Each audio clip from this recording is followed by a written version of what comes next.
I haven't been here very long, but Mary Alice Kinney and I would like to thank you for just being you. Thank you. Our scripture this morning comes from Matthew, chapter 24, verses 3 through 14.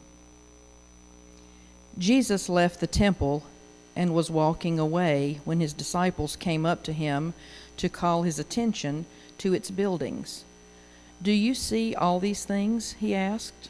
"Truly I tell you, not one stone here will be left on another. Every one will be thrown down." As Jesus was sitting on the Mount of Olives, the disciples came to him privately. "Tell us," they said, "when will this happen? And what will be the sign of your coming and of the end of the age?" Jesus answered, "Watch out that no one deceives you, for many will come in my name, claiming I am the Messiah, and will deceive many. You will hear of wars and rumors of wars, but see to it that you are not alarmed. Such things must happen, but the world is still to come. Nations will rise against nation, and kingdom against kingdom. There will be famines and earthquakes in various places. All these are the beginning of the birth pains. Then you will be handed over to be persecuted and put to death, and you will be hated by all nations because of me. At that time, many will turn away from the faith and will betray and hate each other. And many false prophets will appear and deceive many people. Because of the increase of wickedness, the love of most will grow cold. But the one who stands firm to the end will be saved. And this gospel of the kingdom will be preached in the whole world as a testimony to all nations, and then the end will come." This is the word of God for the people of God.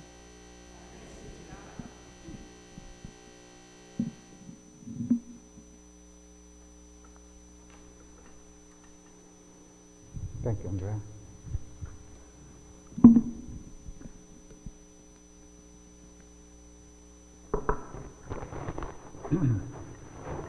The last weeks, we've been sharing here in church about discipleship, what it means to be a disciple of Jesus. And we've been saying that being a disciple of Jesus is a discipline. It is a practice. You don't become a disciple of Jesus just naturally. It is a practice that requires permanent remembrance of the teachings of Jesus about what to do, what to say, and so on. And it is an intentional effort to reflect the character of Jesus into the world. Actually, we've been saying that these are one of the expectations of the Lord for every Christian. And actually, the world also have expectations of Christians, and that is for us to reflect the character and the attitudes of our Lord Jesus Christ. And in these weeks, we've been remembering and learning some of the things that as disciples to follow the character of Jesus are invited to do, like how to listen to the Lord, how to make wiser decisions. We've been talking about how to seek the peace of Jesus. We've been speaking about how God encourages us to be kind and compassionate and to speak truthfully, how we are called to be children of light, and reflecting this attitude and character of Jesus. And in our last conversation, we said, we were studying when Jesus said, "I am the vine and you are the branches," right? The Father is the gardener, and how we are called to give fruits of the vine, which are related to the fruits of the Spirit. Among those fruits are peace, joy, patience, kindness, gentleness, faithfulness, self-control. And this is to reflect the character of Jesus. These are the expectations from God for us in character, in attitudes.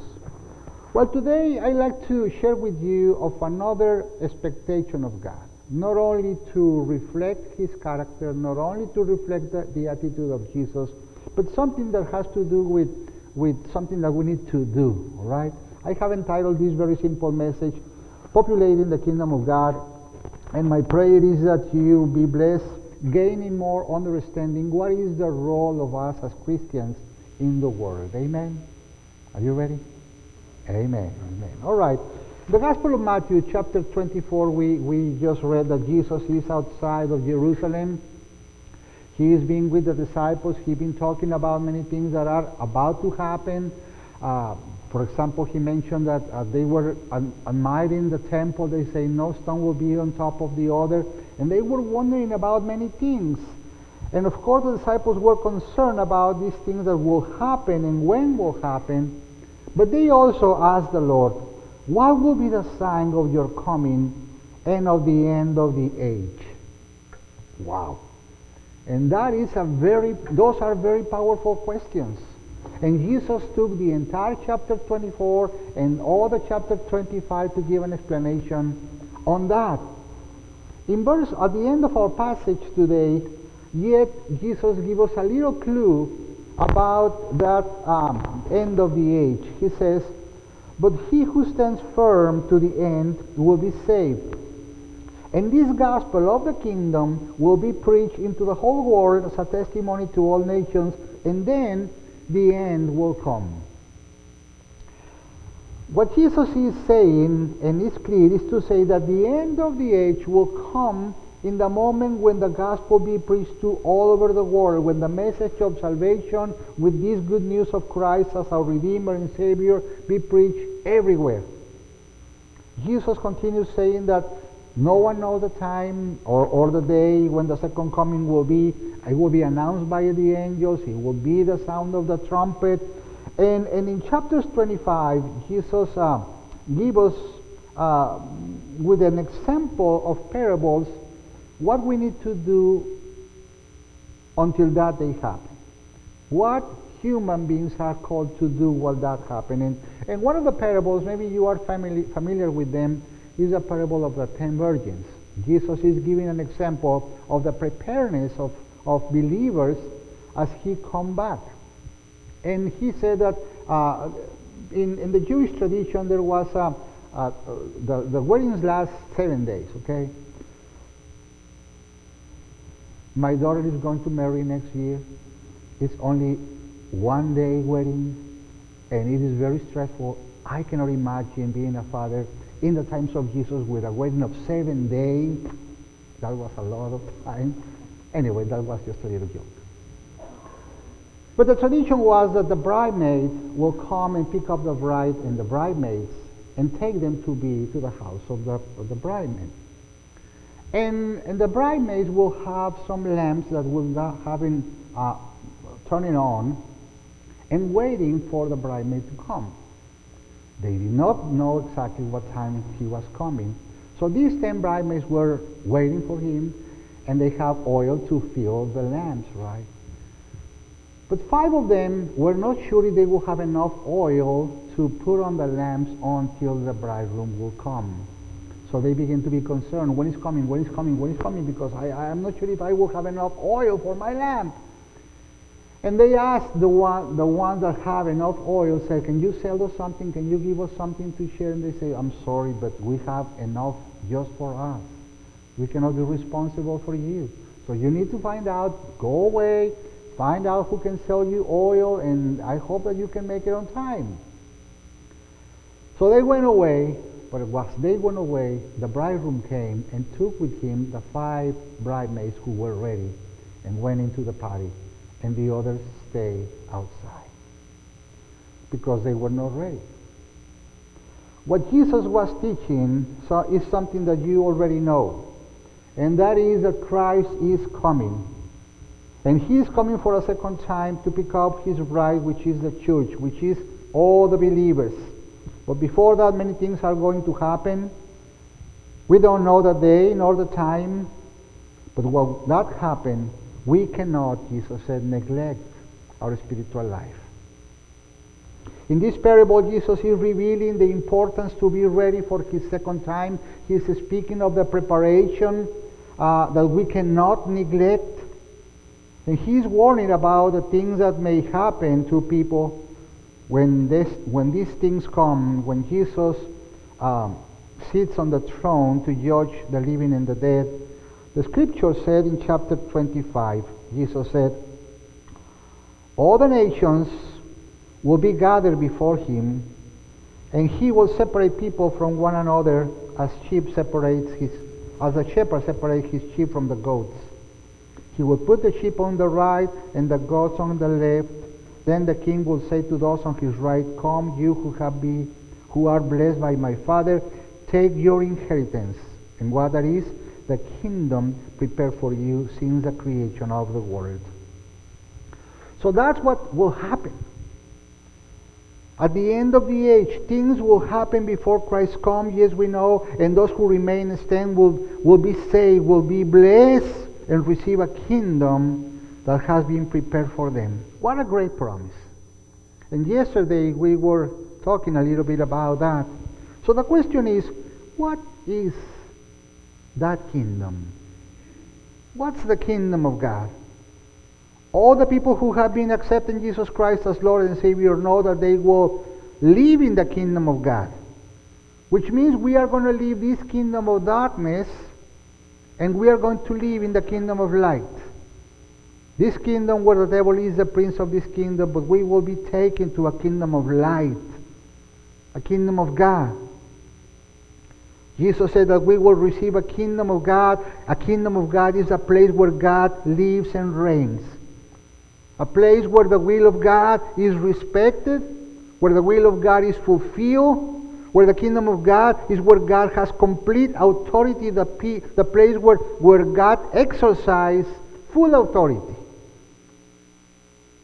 Christ came to earth and he brought us the kingdom of God to humans when he said, seek first the kingdom of God and his righteousness. Jesus is talking that we need to seek the kingdom of God in our hearts. In the place where God reigns. In the place where God lives.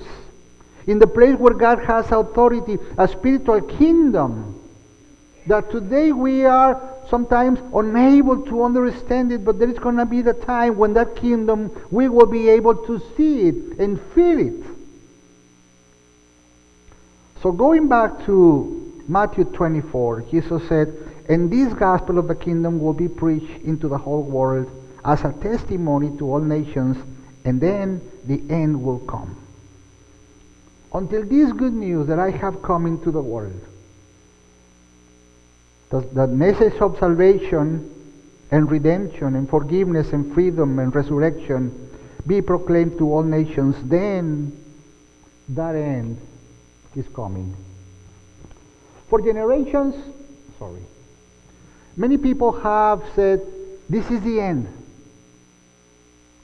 This is the end of times.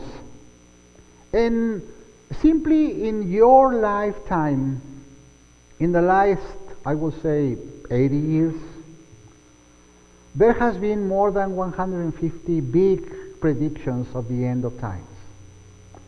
Pastors, teachers, preachers, people who have nothing to do with religion, scientists, people who like to study the stars, the moons, the sun, all the celestial cosmic situations. They say this is the end, this is going to happen. And they have all kinds of interpretations of natural phenomena and also scriptures.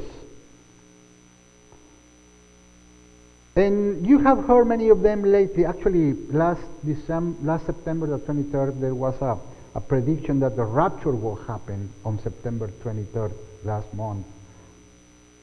But many preachers have made their own predictions, and some of them even write books about it. And guess what? Many people believe them. Why? Why many people follow them? Because people love to hear about it. They love to hear about the end of times, how this is going to happen, this war of this phenomenon, or what is going to be crashing against the world and so on. And they are excited about it, and they make movies and books and all kinds of stories.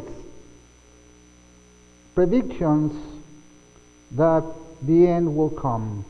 So through history of the world, people can say that this is the time of the return of the Lord because the signals are here.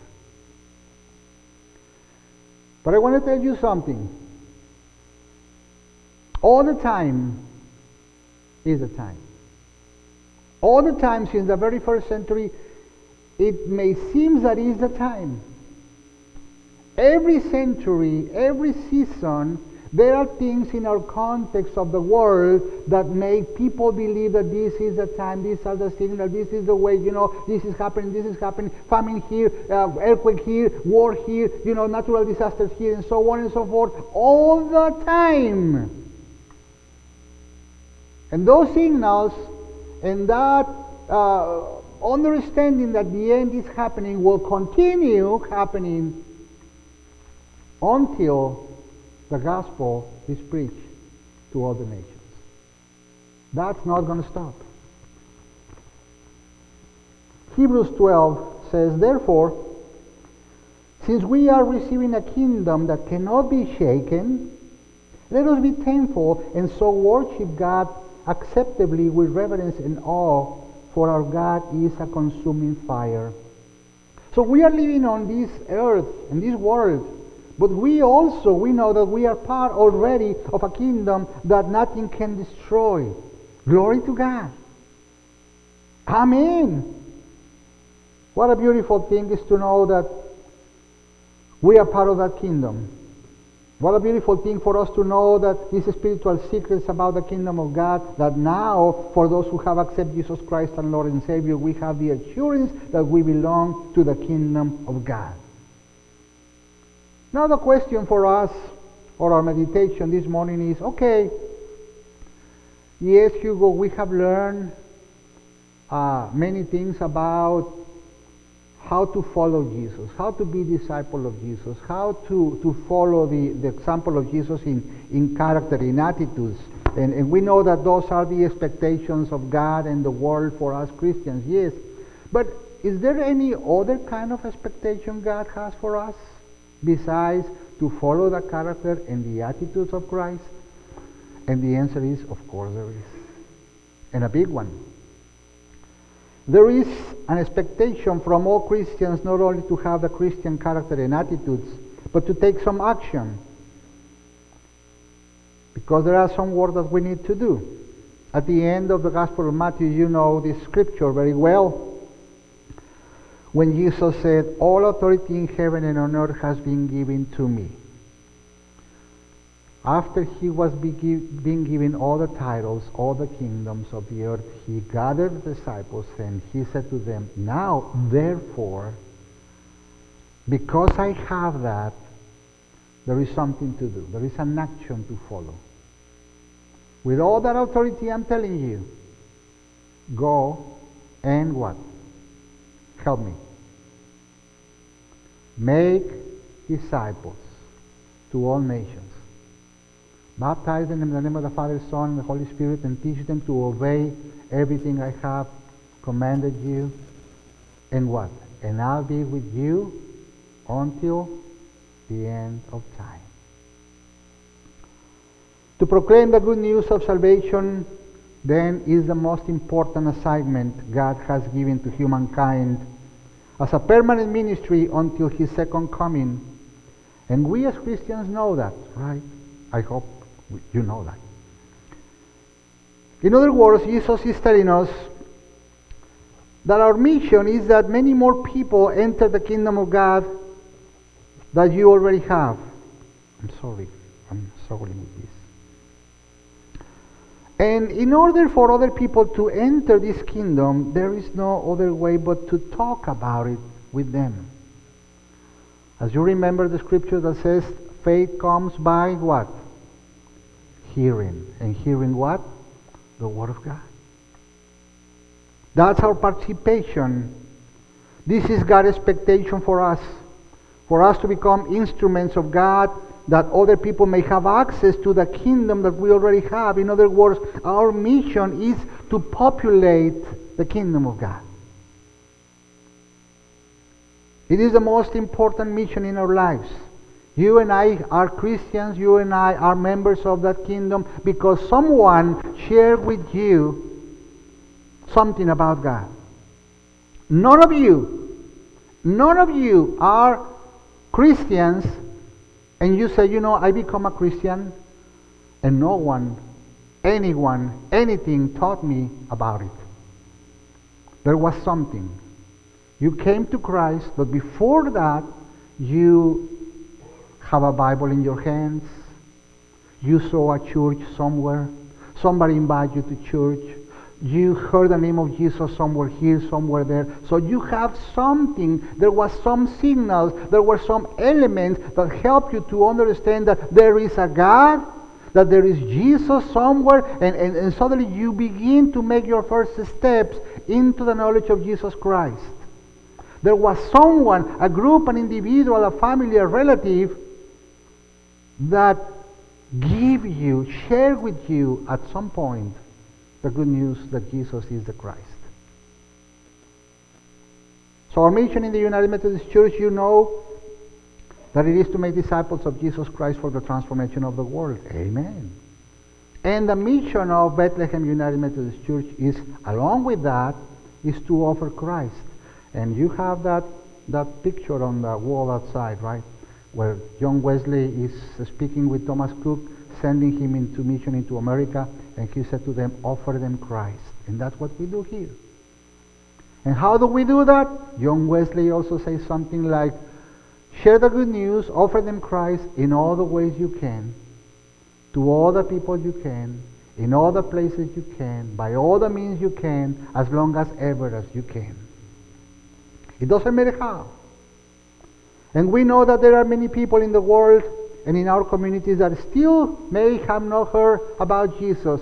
Yeah, that may be the minority of people. I barely believe that no one have heard anything about God or Jesus or Christianity in the Western world. But the biggest group today in our lives today are those who do not want to hear. Those who are rejecting the good news. And that makes a challenge for us. That is the struggle in our churches. A few days ago, I visited a former convent, Dominican convent, and I learned a man who, I have heard his name a couple of times, but never put attention to him. His name was Girolamo Savonarola. Girolamo Savonarola was a monk, a Dominican monk, and at his time, he began to speak out loud denouncing the corruption of the church. But then he went on to preach the gospel to the people in his town. And he was speaking loudly about the grace of God, salvation by grace through faith in Jesus, and the importance for the community, for the people who have access to the scripture. Because of that, many other things, he and another couple of men were burned at the stake. They were excommunicated, and they put it in a square, and they were burned to death because sharing the gospel. And as I was learning his story, I was thinking in the story of many other people who have suffered persecution and death and struggles of sharing the gospel. How many people intentionally are trying to obey the Great Commission? Very close by, you are familiar with a ministry that is called YARS, right? Are you familiar with YARS?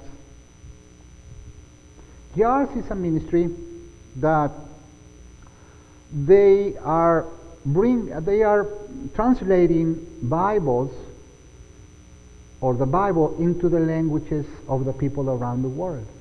And then they take those translations into those regions. And there are plenty of people helping with that. I have had the opportunity to be in a couple of their events, celebrations, and hearing the testimonies of some of the things that happen, I was thankful and inspired to see how many people are involved of sharing the good news. All the people who are involved in translating into other languages, those who work in the printing companies, those who are the pilots, those lay people who are volunteering them, and volunteers and missionaries and people in administration and people trying to make, it's a great variety of people and all kinds of things doing there. But all of them do that with the mission to share the gospel of Jesus. And this gospel of the kingdom will be preaching to the whole world as a testimony to all nations, and then the end will come. Throughout my ministry, I have been speaking with people about the second coming. Not precisely how that is going to happen, but we long for Jesus to come. That is a frequent longing of my heart, prayer of my heart. I say, Lord, come, Lord Jesus, come, Lord Jesus, come. And I've been talking to people about that too. And the majority of people, when I share about this, they are speaking with me about the signals. Yeah, these are the signals. Look at this and look at that, look at that. This is the end, and so on. And Jesus is coming, and your Lord Jesus come, because look at this and look at that and all that. And yeah, I get it. But only two people in almost 25 years of ministry, when we are talking of the end of time, the second coming of Jesus, and they say, but in order for that to happen, we need to share the gospel to all the world first. That's what we need to do. So my brothers, this is our expectation as Christians, to proclaim the gospel to all the world, to all the nations, and then the end will come. So I want to close with, I will say, a natural question that many will have, and that is, how? How are we to share the gospel? How can we proclaim the gospel to other people if I don't feel like it? I don't know what to say. Honestly, that's not my thing. Do we really need to talk to people about Jesus? Believe me, I've been wondering the same a lot of times. A lot of times. And the scripture is very clear in the instructions and commandments Jesus gives us. I think if God will want all the people in the world to be speaking about the gospel, God will change all the conversations in an instant. I mean, all the conversations of the people in the world right now, instead to be having whatever kind of conversation they are having, they suddenly begin to speak of the gospel. If everything that is going on online or on TV or on the radio, suddenly it turns into the conversation of the gospel. If everything that people are reading at this moment, suddenly the words are changed and are the words of the gospel, God can do that. It will be very easy, but easier for all the people in the world, in all nations, to hear the gospel, and then the end will come. But that is not happening. And I doubt that that will happen. God chose this way. God chose the disciples to say, you with all the authority given to me in heaven and on earth, I'm telling you, you go and make disciples to all nations, to teach them to obey what I have taught to you. You imperfect people, you with a lack of knowledge of many things, you who do not have all the answers, or actually you will have very few answers, that's my will, that you go. Why? Why? I don't know. I do not understand it yet. But that is God's will. And we try to stick to His will. He chose that the message of life and hope and salvation be announced by us through our words, through our actions. Mary Aris has been sharing the good news for 70 years through music. 70 years, every Sunday, there is a message of love and grace and forgiveness and acceptance and kingdom. And every time she choosing a song, in her mind he's thinking, how can I share the gospel? Every time that somebody passes through this church, you church are saying someone, there is a Christ. There is salvation. There is a place and you can come and learn and worship God. Every time that you are sharing something online, Jesus is Lord, God loves you, God saved you, God is grace, I'm thankful to God for this. You are sharing the gospel. In all the ways we can. So do you imagine the beautiful moment when you are face to face with the Lord and He opened the book of life and He began to turn the pages and say, you know, all these people are now part of the kingdom of God, are populating the kingdom of God. And you contribute to that. Through your actions, through your words, through your prayers, through your encouragement. Because somehow you share about God and His love and His compassion.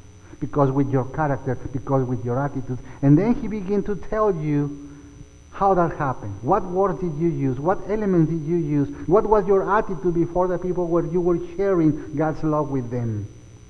What a wonderful time that will be. And then when the Lord will tell you, well done, good and faithful servant, come and share your master's happiness. Amen. So my brothers and sisters, populating the kingdom of God is our mission. And on doing it, we'll be fulfilling the word of God, waiting for His will be done on earth as it is in heaven. Amen.